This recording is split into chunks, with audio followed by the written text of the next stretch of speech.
जय भारती। नमस्कार। आज हम लोग भागवत गीता के पहले अध्याय के 41वें श्लोक के विषय में बात करेंगे। तो हमेशा के लिए पहले श्लोक पढ़ते हैं। शंकरो नरकायेव कुलघ्नानाकुलस्य च पतन्ति पित्रो हेषां लुप्तपिंडोत्क्रिया।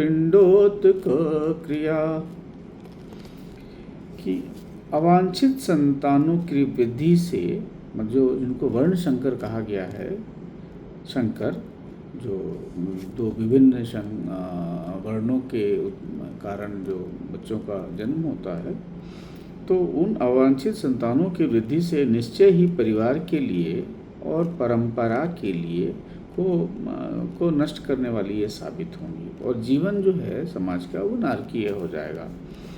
ऐसे पतित कुलों के पुरख मतलब जो पितर लोग हैं वो गिर जाते हैं, क्योंकि उन्हें जल और पिंड दान देने वाली क्रियाएं जो है वो समाप्त हो जाती है। जो तर्पण है आदि वो समाप्त हो जाता है। अब इसको कविता के रूप में देखते हैं। विमुख धर्म से संतानें कहलाती वर्ण संकर, जीवन नाटकीय विमुख सुमार्ग से जाते पांव उखड़, पुण्य विहीन समाज अधोगति को विवश पितृलोक, जल तर्पण एवं पिंडदान से संस्कार मिटाकर।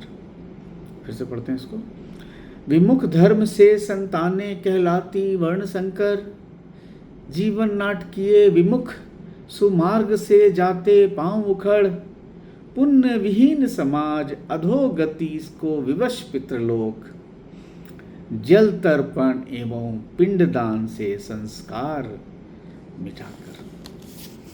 तो यहाँ पे अर्जुन की जो मनोदशा है वो ये है कि उसे अपने जो पुरखे हैं, जो पितृ हैं, जो पूर्वज हैं, उनके पतन की वो कल्पना कर रहा है कि जब पिंडदान या श्राद्ध या जल तर्पण जैसी हमारी परंपराएं समाप्त हो जाएंगी तो ये पितर तो नरक में चले जाएंगे।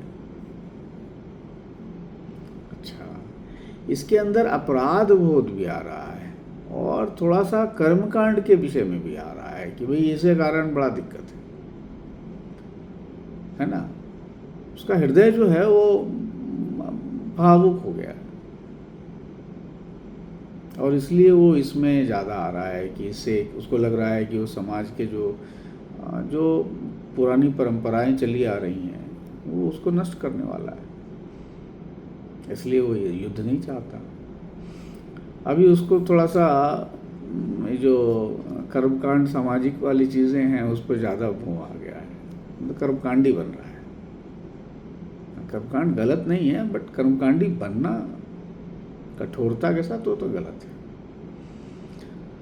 हाँ, इसकी व्याख्या भगवान कृष्ण ने मेरे ख्याल से दूसरे या तीसरे अध्याय में बड़ा जोर से किया है, आगे भी किया है, उसको भी देखा जाएगा।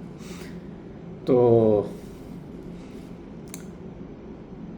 अब अर्जुन इसको मान रहा है कि जो परंपराएं हैं वो अच्छी हैं और ये नष्ट हो जाएंगी, क्योंकि बच्चे वर्णशंकर हो जाएंगे, इसलिए वो ठीक नहीं है। और जो अभी जो युद्ध का समय है और उसमें अर्जुन का जो कोई मनोवृत्ति होनी चाहिए युद्ध की होनी चाहिए, पर इसके उलट उसकी मनोवृत्ति हो रही है पलायन की, कैसे मैं युद्ध से भाग जाऊं। इसलिए वो सारी ये अपना जो भी तर्क कुतर्क है वो भगवान के सामने दे रहा है और कुछ नहीं। तो अब इतना ही है। अगले श्लोक में फिर मिलते हैं।